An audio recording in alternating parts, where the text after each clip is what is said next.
Okay, so this is often under explained things for Minecraft Redstone. Why did that just fire? You know, we'll get to that in a moment. Something must have changed over there. Anyway, right here, we are going to be explaining quasi-connectivity. So, quasi-connectivity is when um some blocks indirectly power air blocks, and that can power blocks next to those air blocks. But they won't really know that. Like, this piston is powered, but it doesn't know that until you give it a block update by, like, changing a block next to it, like this one, and then it powers. And then it stays like that. Even if you remove all the important redstone blocks, it stays powered until you put a block next to it, and it realizes, oh, I'm not supposed to be powered. So, the blocks that work for quasi-connectivity are these three at the top.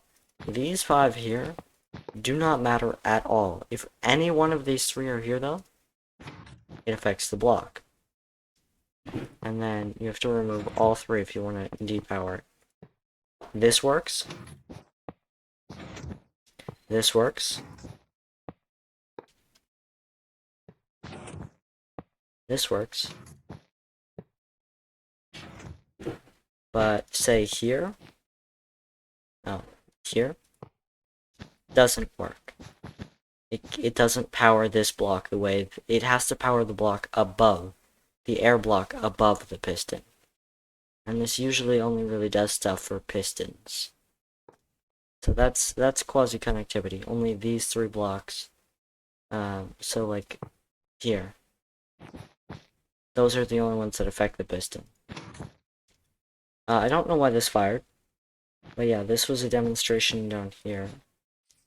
It shouldn't have really fired because I didn't give it a block update, but I don't know what happened there. It was kind of weird.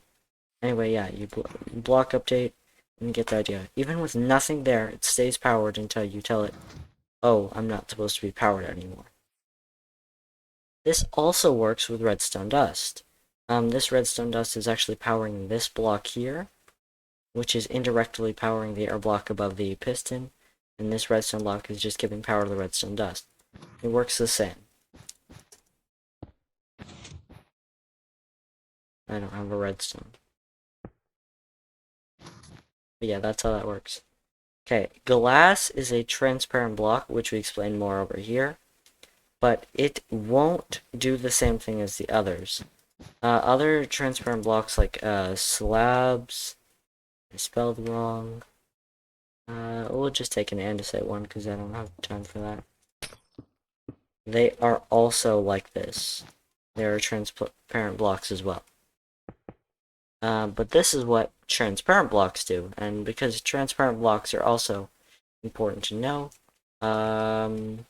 and stuff like that. I just realized there's more to say about transparent blocks later on.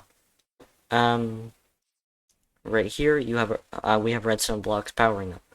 Normally, when you try and go up like this in a tower, it won't work. The redstone can't connect up here, but it can if you use transparent blocks. They don't block the redstone from connecting beneath them. But the downside of that is that they don't go down. So right here, it's a block above this, so the power from here won't go down here. And so it won't power this. This isn't powering anything because there's no transparent blocks to allow it through. And to go to here. So that's the first thing about transparent blocks, but there's more about that later with soft powering and hard powering. Here we have the comparator. So there's a couple uses for the comparator. The first one that's obvious straight away is that it can read signal strengths from different things. Usually containers, you can fill up like a chest with a couple items, and a comparator will detect that and output a different signal strength depending on how many items. The more items, the more the signal strength. But it works really well with lecterns because if you have, there are 15 pages here. There are also 15 signal strengths that redstone can have.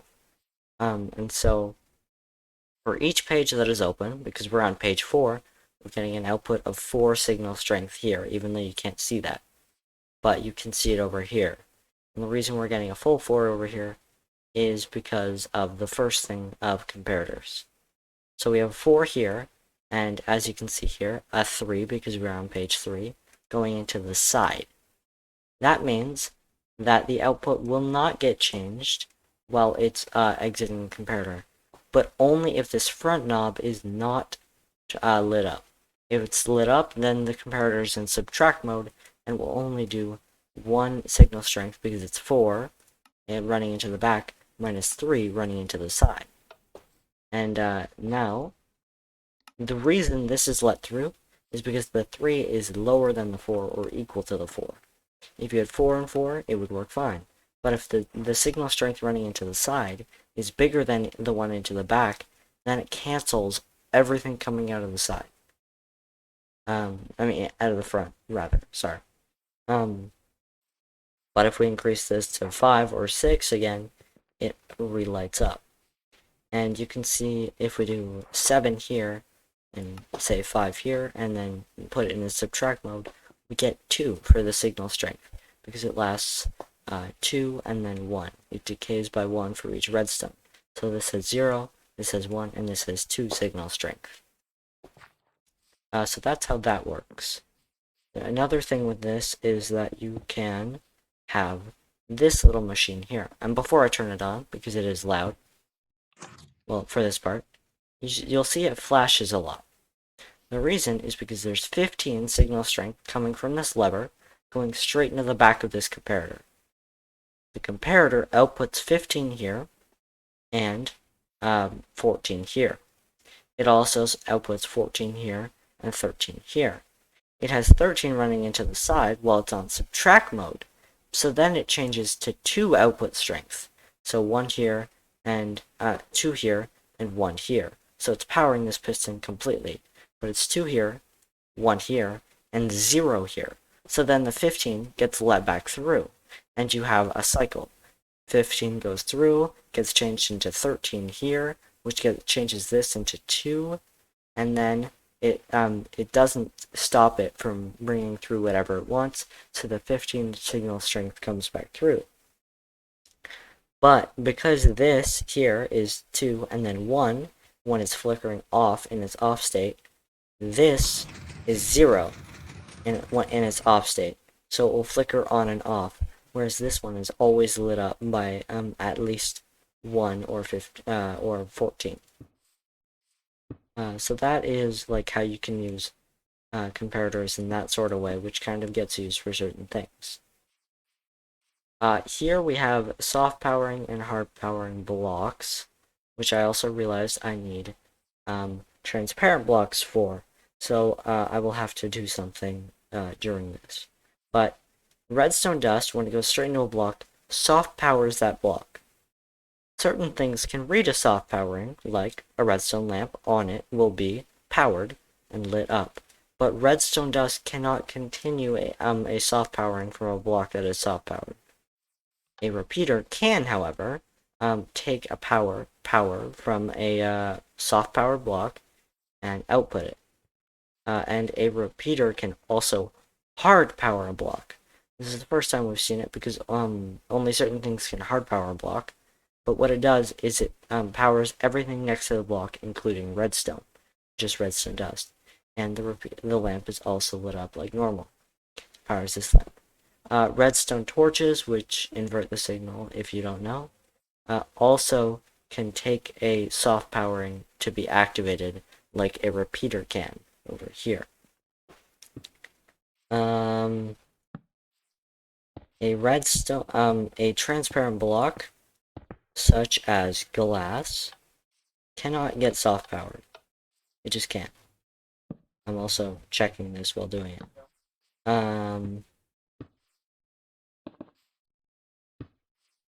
It also cannot get hard power, apparently.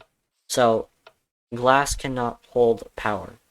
The only thing weird about glass is when you have it like this, and you have a piston, it's really weird, because usually, by what I know, this wouldn't turn the piston on.